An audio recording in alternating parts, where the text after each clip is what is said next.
Sé que no ha sido fácil. ¿Cuántas veces te he visto caer?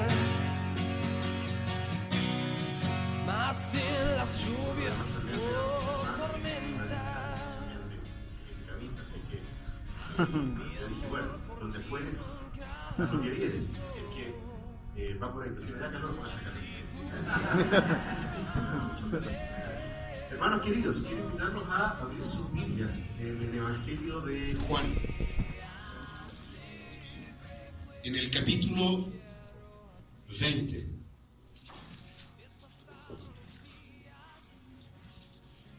Vamos a leer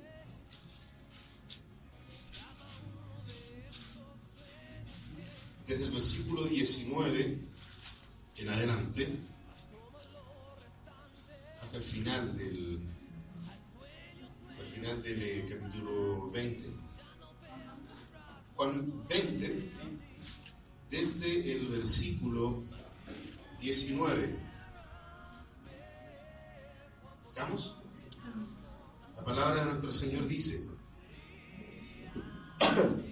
Cuando llegó la noche de aquel mismo día, el primero de la semana, estando las puertas cerradas en el lugar donde los discípulos estaban reunidos por miedo de los judíos, vino Jesús y puesto en medio les dijo: paz a vosotros.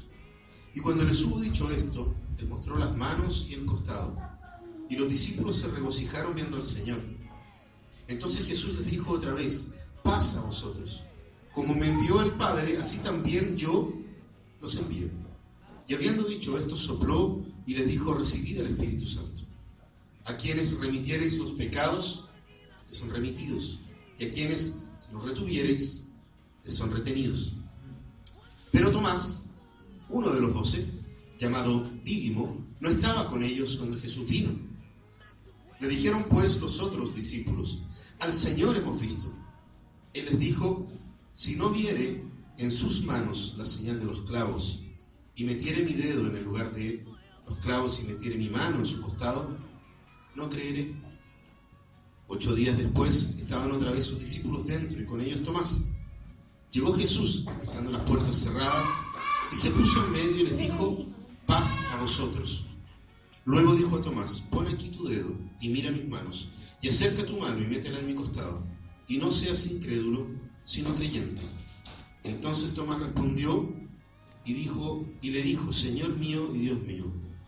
Jesús le dijo: porque me has visto, Tomás, creíste. Bienaventurados los que no vieron y creyeron. Vamos a leer hasta ahí.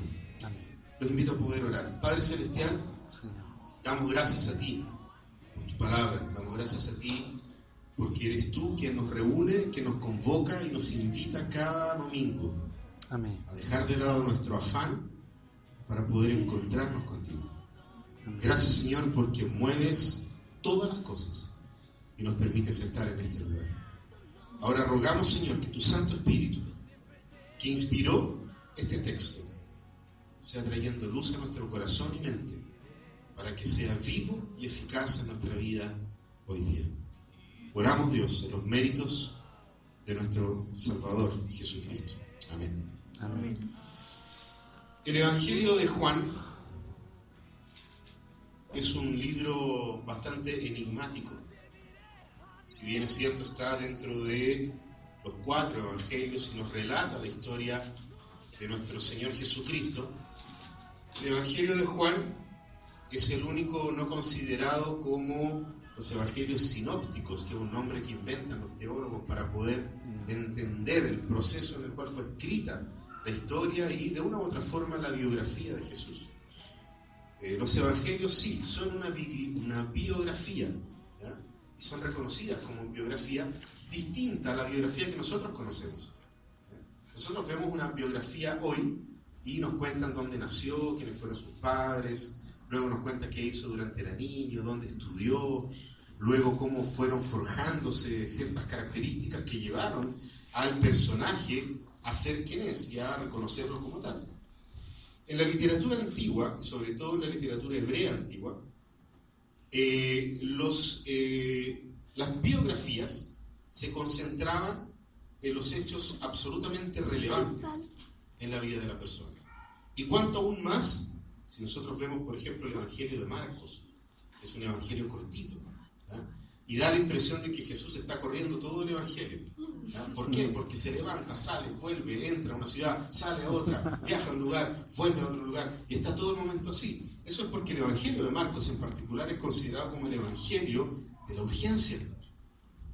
Pedro, que encarga este Evangelio a Juan Marcos, sobrino de él, le dice, mira, es necesario escribir todas las cosas que Jesucristo hizo. ¿Por qué?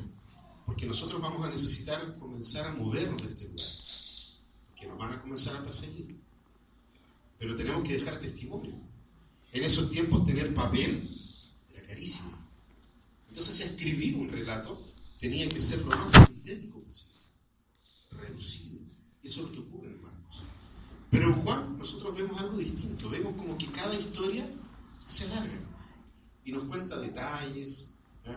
Y es enigmático porque justamente algunos teólogos dicen que este evangelio fue escrito por una comunidad donde Juan fue el pastor de la iglesia, el apóstol Juan. Y había recursos como para dar rienda suelta a la escritura y poder escribir, ¿cierto?, un texto grande con muchos detalles. Lo interesante del libro de Juan es que es el mismo autor de las cartas y también del Apocalipsis. Y ahí nosotros podemos ver de que Juan era un tremendo escritor. Era un muy buen escritor. ¿Por qué? Porque nosotros lo vemos acá escribiendo en formato biografía. Y no solamente biografía, sino que una biografía crónica, con tiempos, ¿eh? Momentos. Cuando nosotros vemos, llegada la mañana de tal día, en tal horario, ocurrió qué tal cosa. Se nos cuenta el relato, cómo fue, y luego va cerrando y dice, para luego pasar al día siguiente, en los cuales Jesucristo hizo aquí y acá y acá. Hay una serie de detalles. Y lo que nosotros acabamos de leer no escapa de esa misma cantidad de detalles. Y eso le da una riqueza al libro de Juan, que es la que yo quiero que podamos nosotros percibir y descubrir el día de hoy. Si nosotros pudiésemos colocarle un título a este párrafo, un título único, porque a pesar de que tal vez la Biblia que ustedes tienen ahí, al igual que la mía, tiene una división, que primero dice Jesús aparece a sus discípulos y después dice Jesús aparece a Tomás, pero si ustedes miran un poco antes dice Jesús aparece a María Magdalena, y un poco antes, cuando comienza el capítulo 20, dice el sepulcro vacío. Y es interesante cómo el título del capítulo 20 sí nos está contando una historia, y es la gran historia detrás de estas otras pequeñas historias. Jesucristo resucitó. Y esa era la noticia que había que dar. La tumba está vacía. Esa era la gran noticia que había que dar. Y fíjense, hermanos, que el día viernes estaba conversando con un tío de mi esposa, y estábamos hablando justamente de esta película del soldado romano, que es el que aparece en el relato de las Escrituras, contando y diciendo de que él tuvo que firmar el acta de defunción de Jesús. Un soldado romano que era de toda la confianza del imperio. Se lo mandaban a él y le decían, verifica, cerciora y da fe de que ese prisionero murió. Entonces cuando él se acerca y le dicen, ¿sabes que este tipo está agónico? Y el soldado va, lo mira y dice, entierren la lanza por el costado para agilizar este proceso. ¿Eh? Eso era ya poco común, porque a los prisioneros, para que murieran rápido, les quebraban las piernas, para que así no se pudiesen levantar y poder tomar aire. La posición en la que estaban, los pulmones se van quedando con poco aire, entonces ellos se impulsaban un poco para poder permanecer con vida. Entonces generalmente les quebraban las piernas. Ahora, lo que no sabía ese soldado es que la palabra de Dios decía que ningún hueso de Jesucristo iba a ser roto. Amén. O sea, él mismo da por cumplir la palabra de Dios sin saberlo.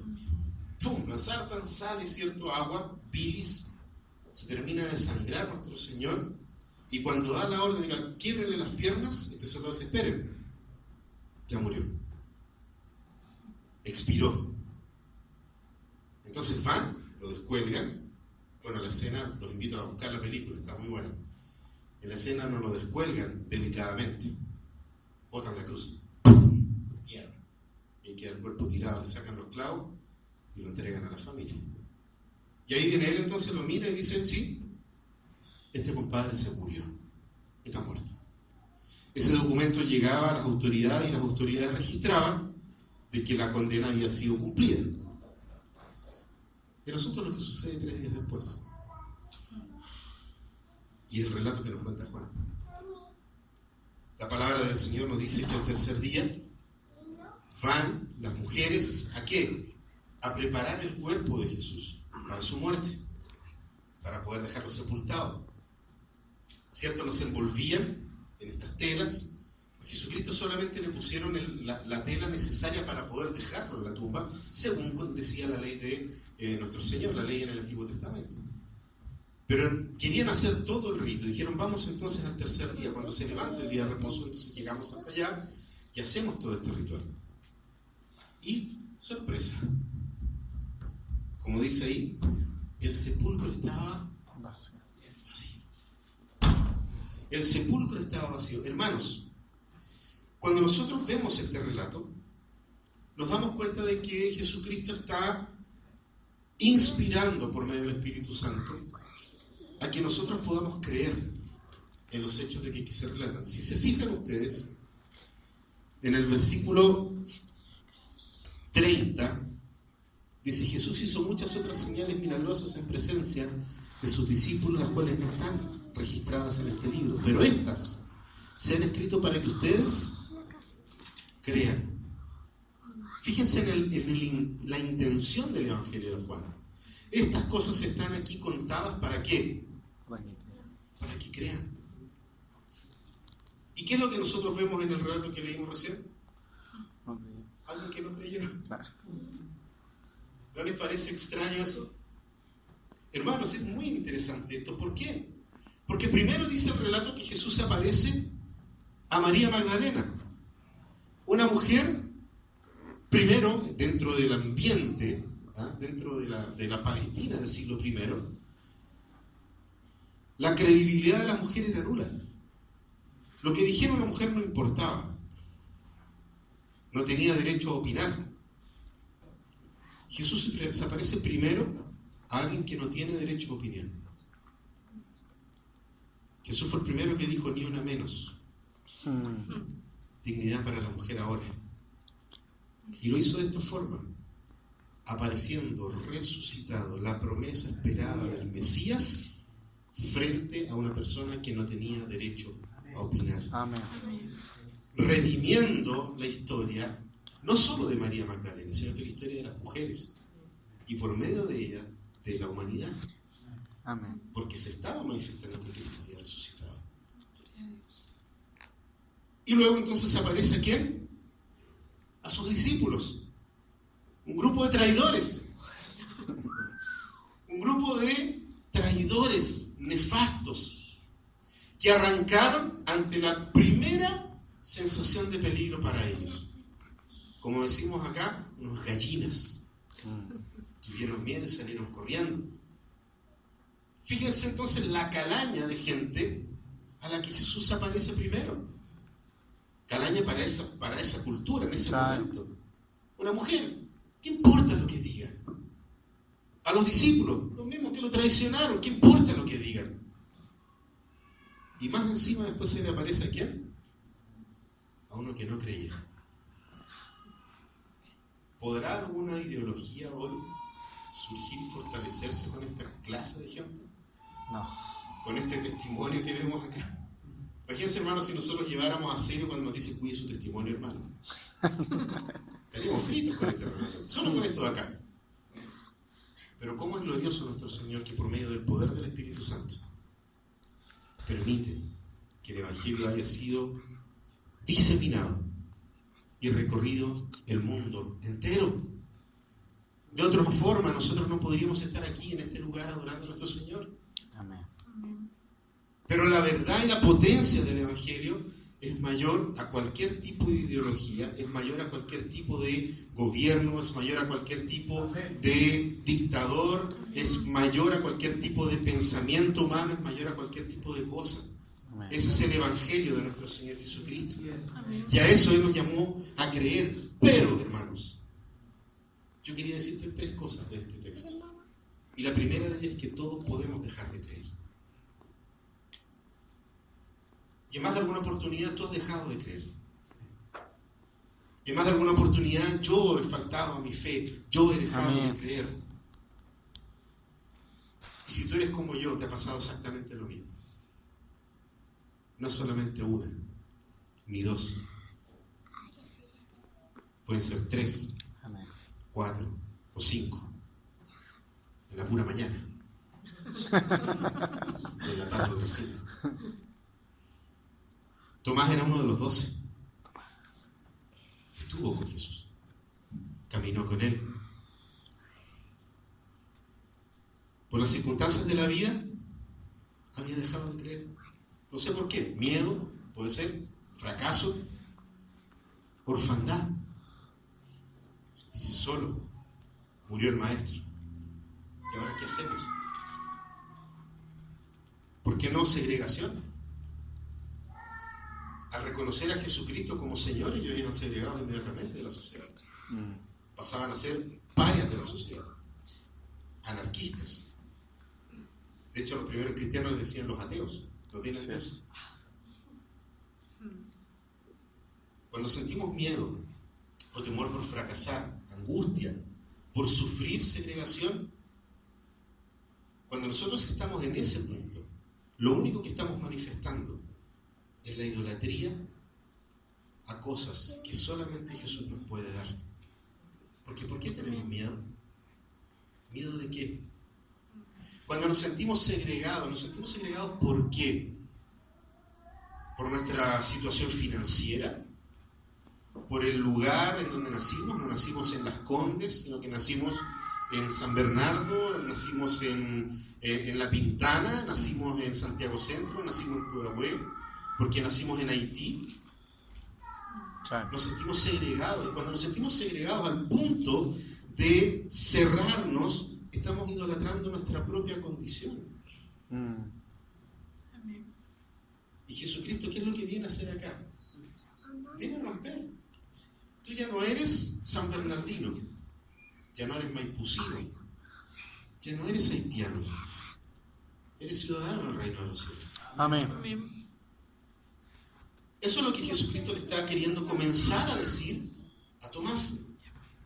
Y fíjense que cuando nosotros buscamos de una u otra manera aprobación, nuestra propia reputación, buscamos éxito, buscamos ese éxito o el reconocimiento a través del conocimiento, el poder, el respeto, todo ese tipo de cosas son sustitutos de nuestra salvación. Porque en Cristo tenemos todas esas cosas. Amén. ¿Te quieres sentir importante? Renuncia entonces a tu propia vida, es lo que dice Jesucristo. Porque ¿qué más importante que la muerte del Hijo de Dios en la cruz? ¿Qué mayor importancia que esa podemos tener? Que el verdadero Hijo de Dios se haya tenido que hacer su propia creación, encarnarse para poder morir, porque Él era eterno, porque Él es eterno, pero se tuvo que hacer como uno de nosotros para poder morir, rebajarse a ser un ser humano. ¿Habrá mayor importancia que esa? Entonces que venga todo lo demás, porque Él nos rescató, porque Él quiso salvarnos.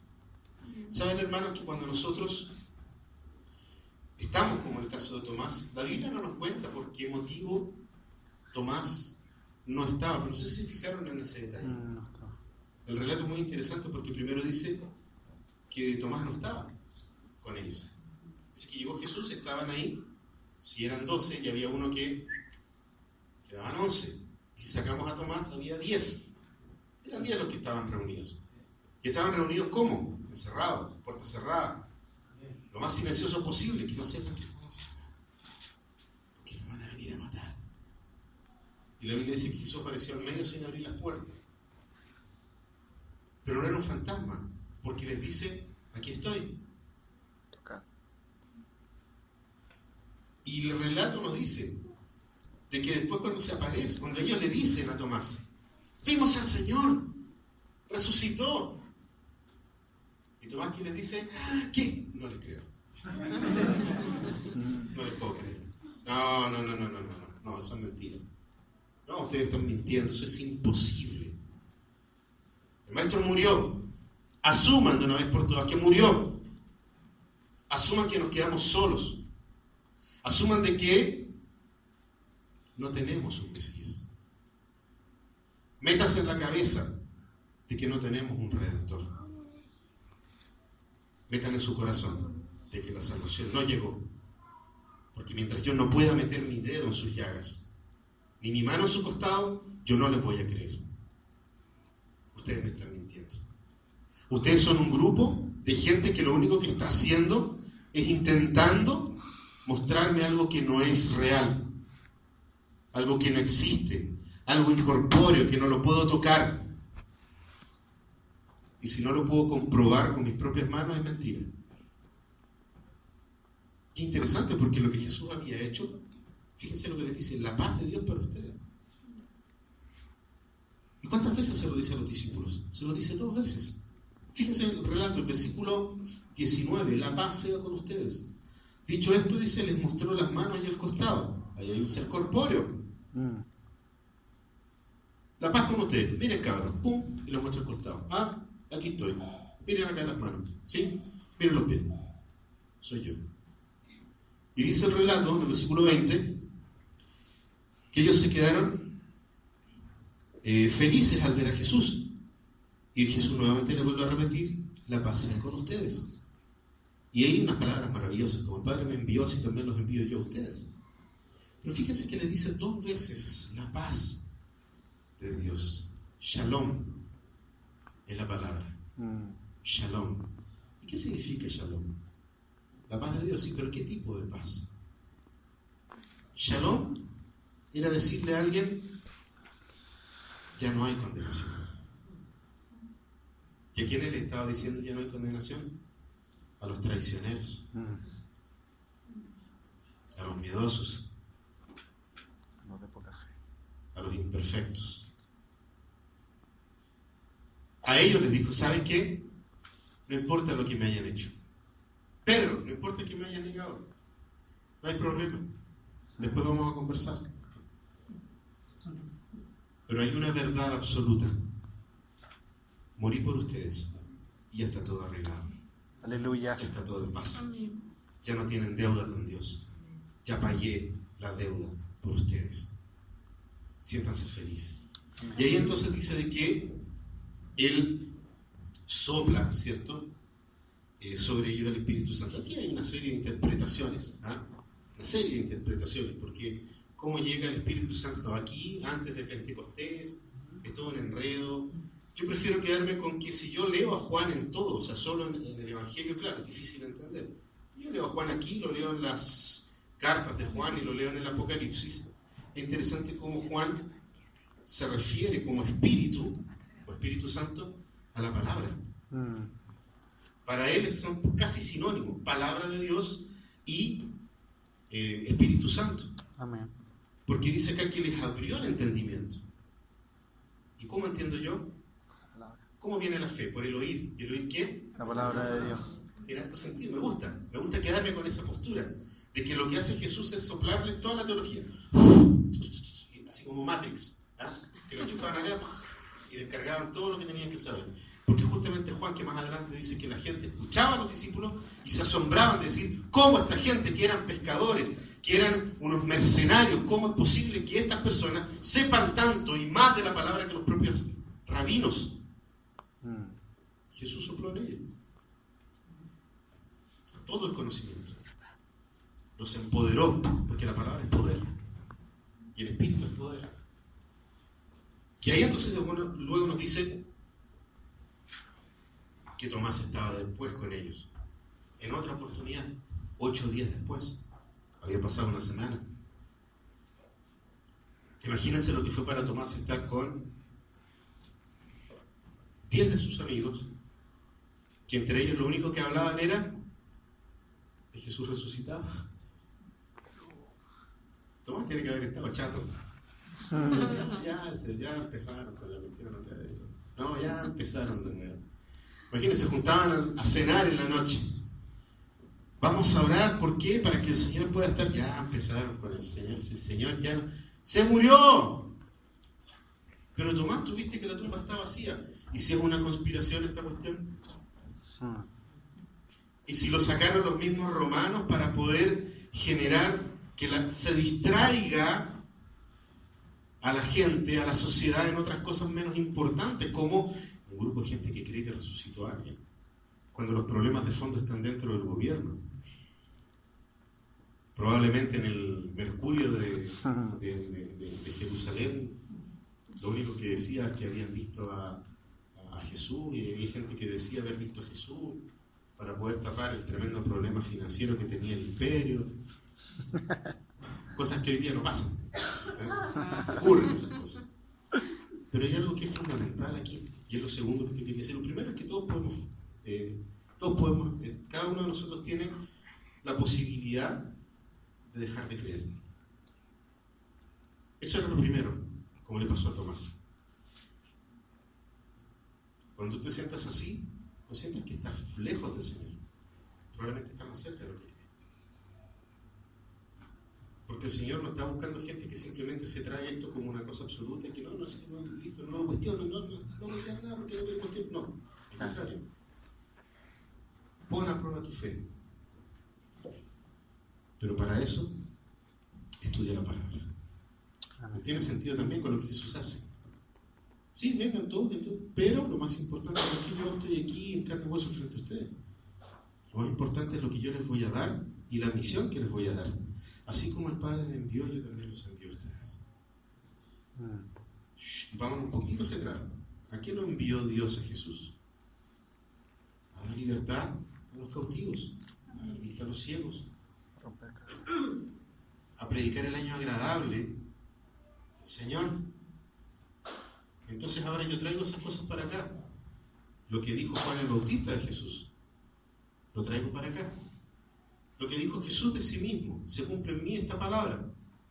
Ya, esto que yo dije aquí, que era mío, que Dios me ha enviado a dar vista a los ciegos, a abrir los oídos de los sordos, a traer libertad al cautivo, a dar esperanza a los pobres, todas esas cosas yo se las transmito ahora a ustedes. Son ustedes los encargados de hacer esto. Señores, que no podemos, ahora sí pueden. Tienen el conocimiento de la palabra para poder hacerlo. Tienen la ley para ver cómo la ley opera en favor de estas cosas. Tienen todo. Ahora vayan. Pero había uno que no creyó. Y lo segundo, hermano, que nos muestra este texto es cómo la comunidad de fe es indispensable para creer. Amén. Fíjense, hermanos, yo leo acá en otra versión. Leo en la nueva traducción, perdón, en la NBI. Pero nos dice exactamente lo mismo. En el versículo 24, fíjense ustedes que la palabra del Señor dice, pero Tomás, o sea, ya nos está mostrando algo, ¿sí? Pero Tomás, al que apodaban Dídimo, ya no estaba con ellos cuando Jesús vino. O sea, nos vuelve a dejar en claro ese punto. Dijeron que lo habían visto, él dijo, no creo. 8 días después, estaban dentro con Tomás, agrega Juan. Ahora Tomás estaba. ¿Y qué es lo que hace Jesús? Fíjense, hermanos, en lo que Jesucristo hace. Llegó Jesús estando las puertas cerradas. Nos vuelve a relatar de la misma manera como sucedió con los otros. De la misma forma, entró estando las puertas cerradas, se puso en el medio, igual que arriba, igual que los versículos anteriores. Y les dice, paz a vosotros. Tercera vez que les dice, paz a vosotros. Pero fíjense en el detalle amoroso de Jesús. Tomás, Señor, Tomás no está creyendo. ¿Qué podemos hacer? No se preocupen, déjenmelo a mí. Y él repite paso a paso lo mismo que hizo con los otros. ¿Para qué? Para que Tomás no se sintiera cristiano segunda categoría. Para que Tomás se dé cuenta del profundo amor que Jesús también le tenía a él. A pesar de su incredulidad, a pesar de fallar en su fe, a pesar de sentirse, tal vez cuando yo trato de pensar cómo se sintió Tomás en ese minuto. Imagínense, están reunidos y aparece Jesús. Tomás tiene que haber dicho, uy, aquí estoy perdido. Oh, aquí ya no creí. Estoy desechado. Perdí la fe, perdí la salvación. Perdí la salvación porque dudé. Gracias a Dios la salvación no depende de nosotros. Amén. Depende de nuestro Señor Jesucristo. Amén. Y aquí queda claro porque Él le dice, miren, fíjense lo que le dice. Entonces después se dirige a Tomás y le dice, ¿qué cosa? Pon aquí tu dedo. Mira mis manos, acerca tu mano y métela en mi costado y no seas incrédulo sino creyente. ¡Wow! ¡Qué tremendo lo que está diciendo Jesús! Aparentemente nadie le había dicho lo que Tomás había dicho. ¿Y qué es lo que hace Jesús? Hace lo que Tomás quería. Con eso, así, de pasadita, Jesús le está diciendo, soy omnipresente. Estoy en todo lugar y escucho tu corazón. Escuché tus palabras. Sé lo que dijiste. Pero a pesar de todo eso te perdono. ¿Y qué es lo que dice Tomás? Señor mío y Dios mío. Aquí hay dos palabras en griego. Señor mío. La palabra Señor era solamente dirigida al César. Y Tomás se las dice a Jesucristo. Tú eres soberano. Eso es lo que le está diciendo. Amén. Tú eres soberano, Jesús. Y luego le dice, Dios mío. Y le está diciendo, y no solamente eres soberano, eres todopoderoso. Amén. Eres eterno. Y piensan en todas las cualidades, en todos los atributos de Dios. Con esas dos palabras, Tomás le está diciendo todo a Jesucristo. Está colocando a Jesucristo en el trono de Dios. Ahí lo está poniendo. ¿No pasa eso con nuestra vida cuando Jesucristo nos confronta nuestra incredulidad? Amén. En medio de la falta de fe, Él se acerca de medios increíbles y nos dice, yo soy tu Señor y soy tu Dios. Deja de ser incrédulo y cree. Pero de pasadita no solamente le dice eso, porque los que creen son aquellos que reconocen su pecado. Jesús también le está diciendo a Tomás, arrepiéntete y ten fe. Son los dos remos del Evangelio. Son dos cosas, arrepentirnos y tener fe. Amén. Nada más. ¿Cómo podemos crecer en la vida cristiana? Lo vemos en el relato de la Escritura. Señor, ¿qué tenemos que hacer? Dinos la lista de cosas, nosotros las anotamos, las hacemos y así entonces podemos estar contigo. ¿Cuáles son esas cosas? Y lo interesante es que la palabra dice que lo preguntaron en plural. Probablemente ese grupo de gente estaba lápiz y papel en mano para empezar a anotar. Y Jesús, ¿qué les dice? Lo único que tienen que hacer es creer en aquel que Él envió. Amén. Pero para eso es necesario reconocer nuestros pecados. Hermanos, Jesús no se queda solamente con Tomás ahí, sino que lo restaura. Pero lo restaura en una comunidad de fe. No podemos vivir nuestro cristianismo fuera de la iglesia. Amén. No existe posibilidad alguna que nosotros podamos vivir nuestro cristianismo fuera de una comunidad de fe. Porque entre los hermanos nosotros fortalecemos nuestra fe. Amén. Y cada uno de nosotros tiene dones que el Espíritu nos ha regalado para beneficio del otro, no para beneficio mío, para beneficio de mi hermano. Y cada vez que tú estás en la iglesia, y esas cosas no pasan aquí en Puerta de Vida, tú estás en tu iglesia local y tú dices, oh, si el hermano es tan complicado, es una persona Amén. horrible, mañosa, ¿ah? Ojalá se fuera de acá. ¿Ah? El Señor por detrás te está diciendo, ven, tú tienes el don que Él necesita para cambiar. Amén. ¿Quieres ver a tu hermano que cambia? Te dice Jesús. Entonces ponte a trabajar en tu iglesia, en tu comunidad local con los dones que yo te di, porque son para Él, no son para ti. ¿Y por qué no lo dice así calladito? Porque no te quiere exponer delante de los demás. Amén. A lo más lo va a hacer en tu grupo, porque a Tomás lo dice la palabra que lo llama.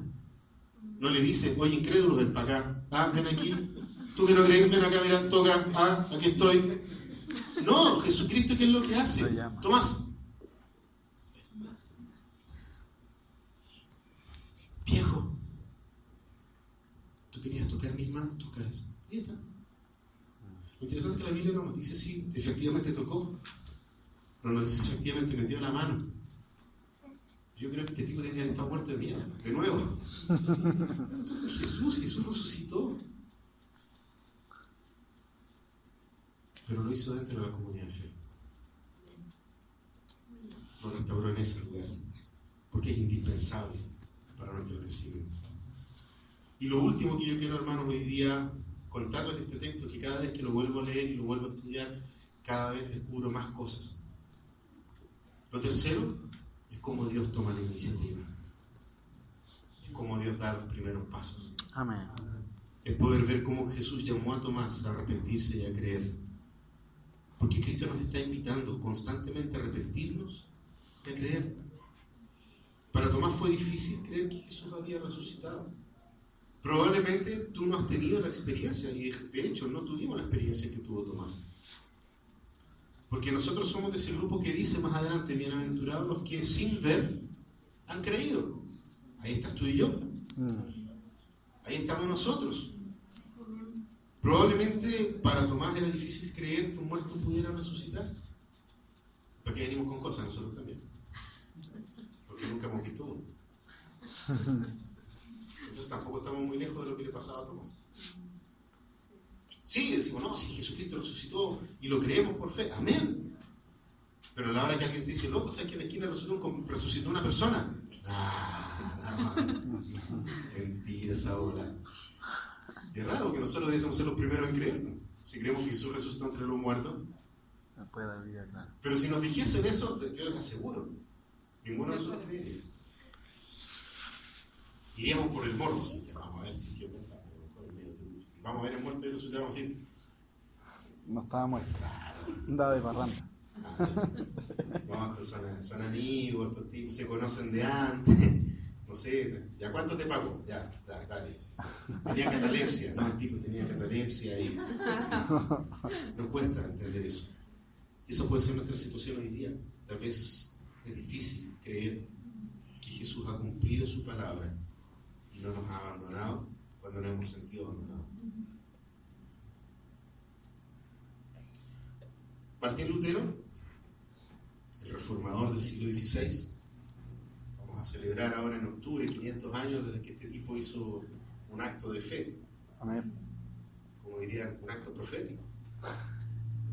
Y ese sí que fue de verdad. Levantarse en contra de la opresión de la Iglesia romana. Claro. Martín Lutero decía que somos todos ateos aquí, en el corazón. Porque confesamos con nuestra boca de que Jesucristo es el Señor. Pero en la práctica no lo hacemos. Amén. Cuando tenemos problemas, no creemos que sea el Señor. Ahí somos ateos prácticos. ¿Por qué? Porque el Señor es bueno cuando me dan trabajo. El Señor es bueno cuando yo veo evidentemente que cuida a mi familia. El Señor es bueno cuando me siento perdonado por mis pecados. Pero anda a decir que el Señor es bueno cuando te quitan el trabajo. Yo no he visto dar 3 gloria a Dios cuando alguien se murió, un amigo, un pariente, un hijo, un hermano, mi mamá, mi papá. Ahí Él no es el Señor. Porque eso es lo que dice Juan, Señor, soberano. Pero te quito un hijo, es porque lo hiciste. Somos igual a Tomás, ¿se dan cuenta? Pero el hecho es el siguiente. Habiendo creído, dejó de creer. Y no fue sino solo por medio de la comunidad de fe, a la cual Jesús lo acercó, a la cual Jesús lo llamó, que él pudo volver a creer y afirmar su fe. Hay un filósofo llamado Humberto Roden. Él dice lo siguiente: nadie puede ver su propio rostro sino solo frente a un espejo. Y es verdad. ¿Alguno de ustedes puede ver su cara? Ninguno. En el caso mío, yo doy gracias por no ver mi cara siempre. Necesitamos un espejo para ver nuestro rostro. Y esta persona lo dice en qué sentido, en que tú y yo necesitamos una comunidad de fe para poder ver nuestra fe. Amén. ¿Por qué? Porque yo puedo llegar debilitado en la fe. Puedo llegar como Tomás, debilitado en la fe. Y llego a un lugar donde la gente canta, donde los hermanos leen la Biblia, donde viene tu nombre, ¿cuál es? Alitz. Viene Alitz, se para acá adelante y canta un cántico que yo no entendí nada. Jesús. Solo eso entendí. Y aleluya. Y me fue suficiente para quebrantar mi corazón. Y mi fe se fortalece. Mi fe se levanta. Pero ¿quién es el que genera eso de poder venir acá? Es Dios. Amén. Si reconocemos que Él es soberano y que es todopoderoso, Él te invitó. Estás aquí por una invitación de Él. Amén. Y ponte a trabajar también en este lugar donde el Señor te trajo. Termino con algunas cosas, hermano. La buena noticia es que Jesús tomó la iniciativa. Y esa buena noticia incluye que te está llamando a primero arrepentirte y tener fe. Deja de luchar y haz que Jesucristo sea el Señor de tu vida en todo. Que podamos, como Tomás, decir: Señor mío y Dios mío. Y poder seguir escuchando las palabras de Jesús que nos están diciendo, porque le dijo a Tomás: porque has visto, has creído. Pero son más bienaventurados los que sin ver han creído. Sin ver han creído. Yo no sé qué situación estás pasando tú puntual hoy. Desconozco si estás pasando por pruebas difíciles. No sé si tu fe está flaqueando. Yo no sé si tú estás al punto incluso de dejar de creer. Pero te digo una cosa: eres bienaventurado.